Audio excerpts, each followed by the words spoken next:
Bien le bonjour chez vous, j'espère que vous allez bien. Moi ça va. Je suis à Gamba depuis quelques jours et je vous ai jusqu'ici à chaque fois présenté des vidéos qui sont originaires de la lagune d'Ougou. Parce que la lagune d'Ougou, c'est mon côté paternel. Mon père est de Sétékama et souvent, grâce à l'apport ô combien important de mon petit frère Chancel Gissiga, on a souvent eu l'occasion de faire des vidéos dans la lagune d'Ougou. Là, je me trouve présentement du côté de Mayonami. Mayonami, c'est le village de mon grand-père Panzou Séraphin. Je vous l'ai souvent présenté dans certaines vidéos. Et je suis ici dans le cadre d'une mission avec la commission électorale départementale de Ndougou. Cette fois-ci, dans cette vidéo, je vous emmène là-bas. On va remonter le fleuve Nyanga parce que juste derrière moi, c'est le fleuve Nyanga. Le fleuve Nyanga, comme je vous l'ai souvent dit, fait office de frontière naturelle entre la Nyanga à l'autre côté et le Goué maritime ici. Donc, on va remonter le fleuve Nyanga. Je vais vous montrer. On va aller à Igochi. On va aller à Kashimba. On va aller à Mbouda. On va aller à Mbissi. Mbissi, c'est chez moi. C'est mon village maternel. Donc, ce sera l'occasion pour moi de faire un retour aux sources parce que ça fait longtemps. Mais également pour vous. Moi, ça va? Ok. Monsieur Ndelo, donc je disais tantôt que c'est l'occasion pour vous et pour nous tous. Moi je suis originaire d'ici, né ici, grandi, mon cordon ombilical est enterré quelque part ici. Donc là-bas c'est Nyanga, c'est par ici, on remonte le fleuve comme ça. On va jusqu'à Kashimba, Igochi, Mbouda, Mbissi. Et puis on redescendra jusqu'ici à Mayonami pour faire un point ici pour la suite. Donc nous allons découvrir des paysages magnifiques. Il y a un village qu'on appelle Yéyéna, là-bas c'est les hippopotames. Je me rappelle qu'on était tout petits, les Blancs venaient ici à l'époque de Shell, ils louaient nos embarcations, 25 000 la tête, et on allait à Yéyéna pour qu'ils filment les hippopotames. C'était la belle époque, vraiment. Donc restez là, je vous convie à une belle aventure, une aventure qui va vous couper le souffle et qui va encore une fois confirmer le potentiel touristique de notre beau pays, le Gabon. Parce que le Gabon est un beau pays. Et moi je suis sûr que avant que d'aller visiter les pays des autres, le tourisme commence chez nous. Donc, c'est pour ça que j'encourage mes frères et sœurs à faire le tour du pays pour découvrir ces magnifiques paysages. On se voit tout à l'heure. Surtout, ne zappez pas.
s'appelait Yeyena.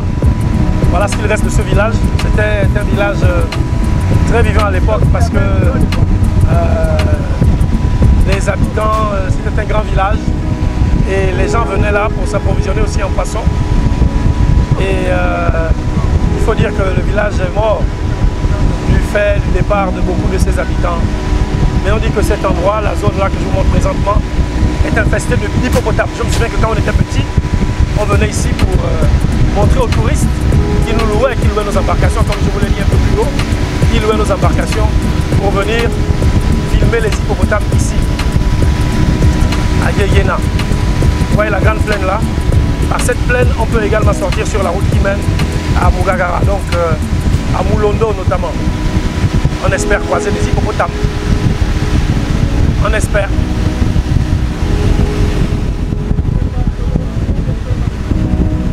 Et puis il faut dire que là, vous voyez que la couleur de l'eau est différente. La couleur de l'eau est différente parce que, à ce qui semble, il y a un banc de sable juste en dessous. C'est le sable que vous apercevez jaune là. C'est le sable. Voilà. Voilà.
Juste en face, ce sont des hippopotames.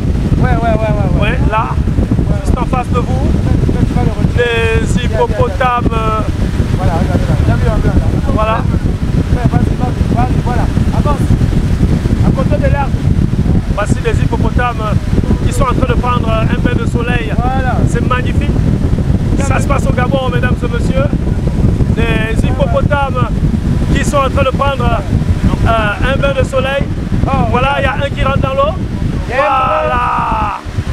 Voilà, ils sont rentrés. Regarde, l'autre est là. Un brun noir. Regarde, il est caché là. Ouais, le voilà là-bas. Donc nous sommes dans cette zone-là.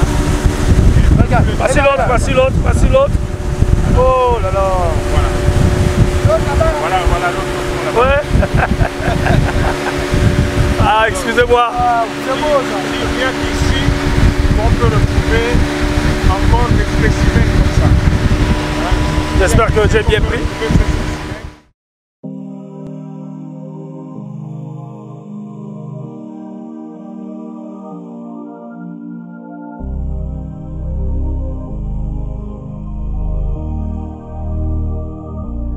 Black Meat.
Alors, nous accostons au village Mavanza.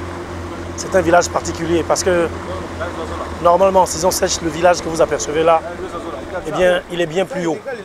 Il est bien plus haut, mais là, comme les eaux sont montées, eh bien, les eaux ont quasiment retrouvé les habitations. C'est le village Mavanza. Dédicace spéciale à la famille Ndelo, à mon ami Ndelax particulièrement. Ils sont empaillés. Pardon.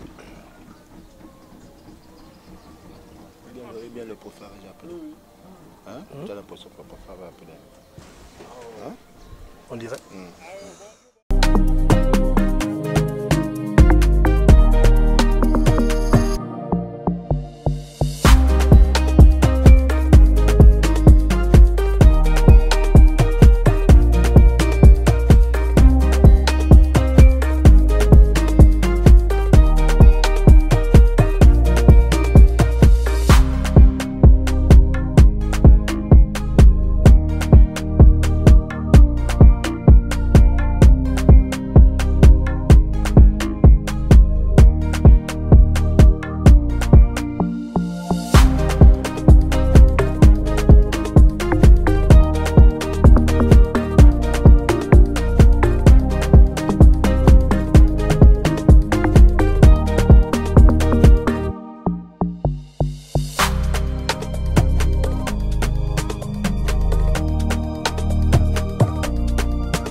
Alors je disais tantôt que ça ce sont les chutes. Elle descend.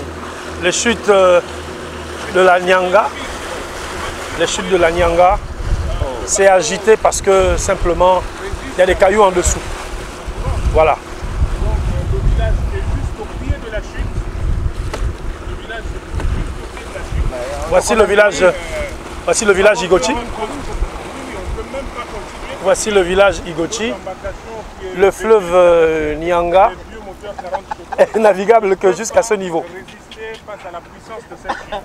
Voilà. Donc nous accostons à Igoti. Comme on peut le voir, Igoti est un village qui subit le même phénomène que les autres. Il est à l'abandon. Il y a toutes les maisons qui sont dans l'herbe, abandonnées. D'après les informations que nous avons eues, il ne reste plus que 8 personnes ici, au village Igoti. Bon, c'est pas comme au village Sunga où on a trouvé 3 femmes et puis un chat. Mais ici, c'est Igoti. Voilà, nous accostons donc à Igoti. Regardez, le village Igoti. Alors, fleuve Nyanga, village Igoti. Ce que vous avez là-bas en face de vous, ce sont les chutes de Igoti. Chutes de Igoti. Il faut dire que le fleuve Nyanga est navigable seulement jusqu'à ce niveau. Hein.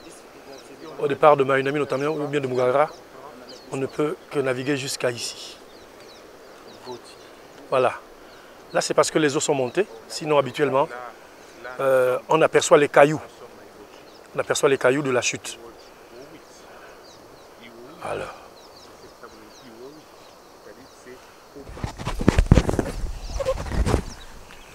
Nous voilà donc à Igoti. Là-bas, c'est la case de passage. Vous voyez que le village est mort. Je ne veux pas dire que le village est en train de mourir. Il est mort. Voilà. Voilà. Je vous disais quoi? Voilà, c'était ici. Voilà. Regardez ce qui reste de la case de passage d'Igoti. Voilà. Village situé dans la basse Nyanga. Toutes les maisons sont désormais victimes de l'envahissement. Bon, on va simplement dire que la nature a repris ses droits. Encourager les jeunes à repeupler à nouveau nos villages parce que C'est dommage de voir des paysages aussi magnifiques être voués à l'abandon. Il faut véritablement une campagne de sensibilisation de nos jeunes et pour que eux également ils viennent profiter de ces beaux paysages datant qui ont abrité, qui ont vu grandir nos grands-parents. C'est dommage de voir autant d'investissements sous les herbes, mais nous restons confiants, nous pensons que certainement avec ce type de reportage, beaucoup de gens vont être sensibilisés. Alors Igochi, pour la petite histoire, Igochi chez les Pounou, c'est en bas pour ne pas dire traduction littérale, c'est au bas de la chute. Au bas de la chute, c'est-à-dire que ce village est au pied de la chute, les chutes dites d'Igochi. Et c'est un spectacle magnifique à voir. Et je demande simplement à la jeunesse gabonaise de prendre de leur temps plutôt que d'aller à Dubaï et ailleurs. Vous avez un beau pays qui reste à visiter. Merci.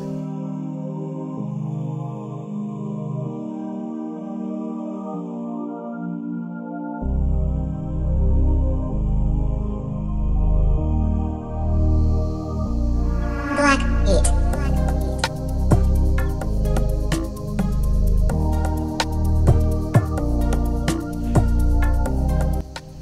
Alors, ça c'est une maison à Igochi. Une belle maison. Une belle maison, mais qui désormais est à l'abandon. Je ne sais pas si un ressortissant d'Igochi va regarder cette vidéo. Mais si jamais vous êtes d'Igochi, vous tombez sur cette vidéo, s'il vous plaît. Revenez au village. Un si bel endroit ne peut pas mourir comme ça, c'est pas possible. Hein? Il y a là un château d'eau. Je vais continuer d'avancer pour vous montrer. Ça c'est une belle maison. Elle semble être neuve. Alors, regardez, même le drapeau. Le drapeau gabonais flotte ici et il est encore beau. Je crois que c'est un nouveau drapeau.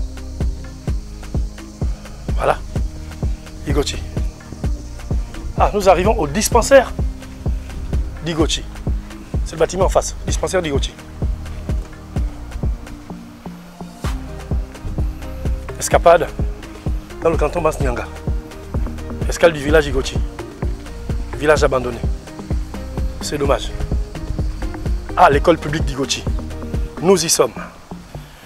C'est ici que va se dérouler le vote.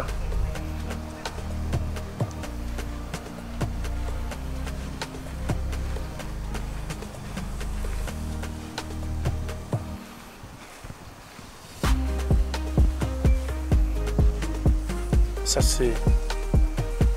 On peut lire. Conseil départemental de Ndougou, école publique de Igochi. Voilà. Regardez, c'est plein d'herbes. Igochi. À l'époque, tout ça, tout ce que vous apercevez c'était débroussé, c'était propre, on apercevait le fleuve. Aujourd'hui, c'est compliqué.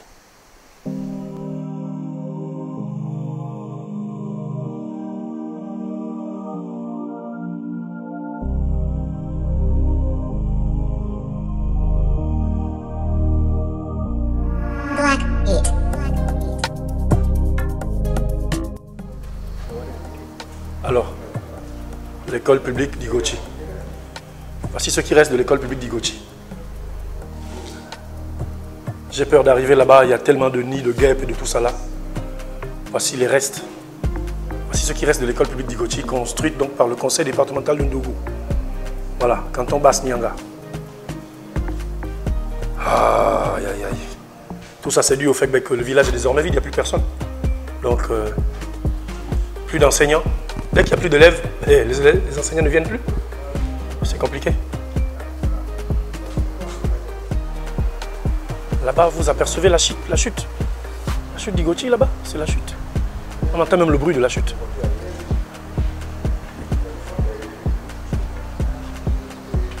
Regardez ce que j'ai trouvé. C'est la preuve que la nature a repris ses droits. Il y a les cacas des éléphants. Les cacas des éléphants qui sont là, juste là. Ça veut dire que les éléphants viennent se balader ici de temps en temps. Oh, c'est dommage. C'est dommage de voir le village Igoti dans cet état. Je suis venu ici très jeune à l'époque. Mon grand-père m'y avait amené. Oh là là. Monsieur, bonjour. Bonjour. Vous vous présentez, s'il vous plaît? Oui, je m'appelle Kassamoussavo Stéphane. Oui. Quoi ici? Bon, le village est en abandon. Le premier problème crucial, c'est que les villages aujourd'hui sont abandonnés, c'est à cause des bêtes. Et quelles sont les bêtes? Le plus souvent, ce sont les éléphants et les gorilles. Vous voyez un peu que là, moi je suis là avec mon épouse, ma belle-sœur qui est le chef et tout le reste. Mais on est obligé de se décanter, aller un peu en aval pour essayer un peu de se joindre aux autres qui sont de Mwenda, pour être un peu envahis par un peu quelques 5, 7, 6 plantations, pour que là on a la facilité un peu ensemble de leur pourchasser. Bon, maintenant, le deuxième problème c'est quoi? Vous voyez un peu, nous sommes à Igoti, les villages sont envahis d'herbe. On n'a pas de moyens pour l'entretenir. Moi, j'ai débroussé ce village-là seul. Parce que le problème, il faut reconnaître une chose, c'est nous qui vivons au village, c'est nous qui avons les réalités du village. S'il y a un reptile, c'est que c'est nous-mêmes. Mais quand on doit dire que voilà, parce qu'il y a l'État, on ne refuse pas. Mais l'État, c'est nous-mêmes aussi. Mais il faudrait qu'on fasse aussi une part pour l'État. Mais si forcément il faut attendre l'État, mais comment il faut faire? Il faut commencer et puis l'État vient nous aider. Là encore, nous avons les problèmes de moyens d'embarcation. Nous sommes ici à Igoti jusqu'à Mayonami, c'est 90 km. Ajouté de 50 et quelques de Gamba. Vous voyez combien ça fait? Comment on peut vivre? Et on n'a pas de moyens. Moi personnellement, je suis obligé de me caser dans les plantations. Au conseil, on nous donne un peu 100 000 et tout. Mais depuis là, jusqu'au jour d'aujourd'hui, jamais qu'ils nous ont revus. Voilà, donc là, on a le manque de médicaments, on a le manque d'infirmières. Voilà, pas d'infirmières. On n'a plus d'infirmière parce que l'infirmière, elle est en retraite. Et quand vous êtes malade, vous faites comment? Et c'est ça le problème que vous voyez tout à l'heure que je venais de demander à monsieur le préfet de nous trouver plus rapidement une infirmière ou un infirmier parce que nous n'avons plus. Vous voyez un peu là, toutes les nuits, je me gratte. Bon, on a les médicaments qui sont là dans la maison qui a été donnée. Mais elle peut avoir ses raisons, elle n'est plus du service. Bon, maintenant, il faudrait qu'elle vienne et puis on nous donne aussi l'infirmière. Parce que là, vraiment, nous souffrons. Et quand vous êtes malade, vous faites comment ici? Et quand on est malade, vraiment, on est là, on est quasiment vraiment perdu. On a des problèmes. Là même, comment je peux faire pour descendre, aller à Gamba? La plantation, madame n'est pas là, elle est à Port-Gentil. Je ne peux pas laisser sa grande seule, la dame que vous avez vue tout à l'heure. Je ne peux pas la laisser seule.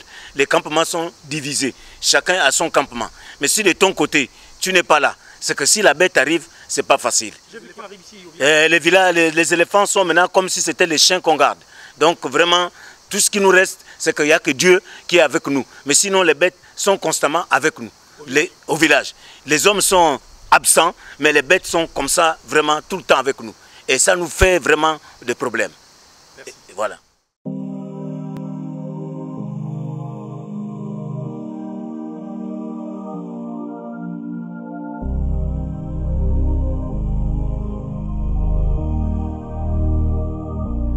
Black It.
Oui, ça c'est une famille. Oui. Ce sont des hippopotames. Des hippopotames. Des hippopotames. Des hippopotames. Salut les gars, salut les gars. Oh là là, super. Mais il vient ici? Oui. Les hippopotames. Et le moteur s'arrête. Le moteur, on t'a fait quoi? N'arrête pas le... Oh, l'hippopotame. Regarde comment il nous regarde. On ne peut pas prélever. Si, mais lui, il ne veut pas. Hippo, bonsoir.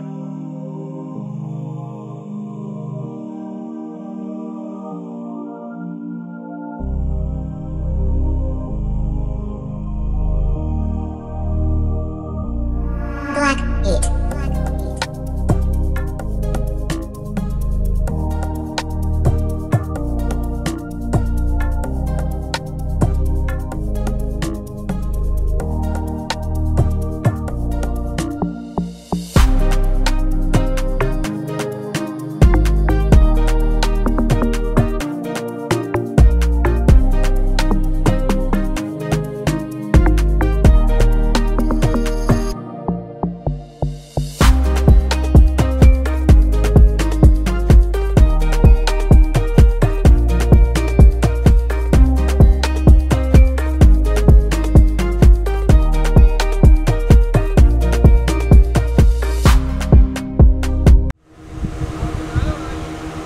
Alors voici Corona.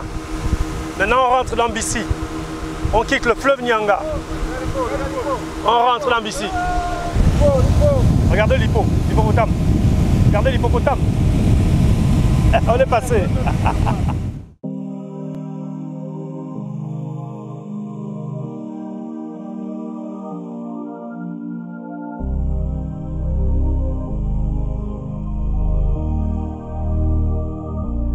Black It.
On arrive en Bissi. On arrive en Bissi. On arrive en Bissi. Vive émotion quand même parce que c'est chez moi ici, j'ai grandi ici. C'est chez moi ici. Ici à l'époque c'était le débarcadère de Kakos je crois. Bissi. Wow, wow, wow, wow, wow.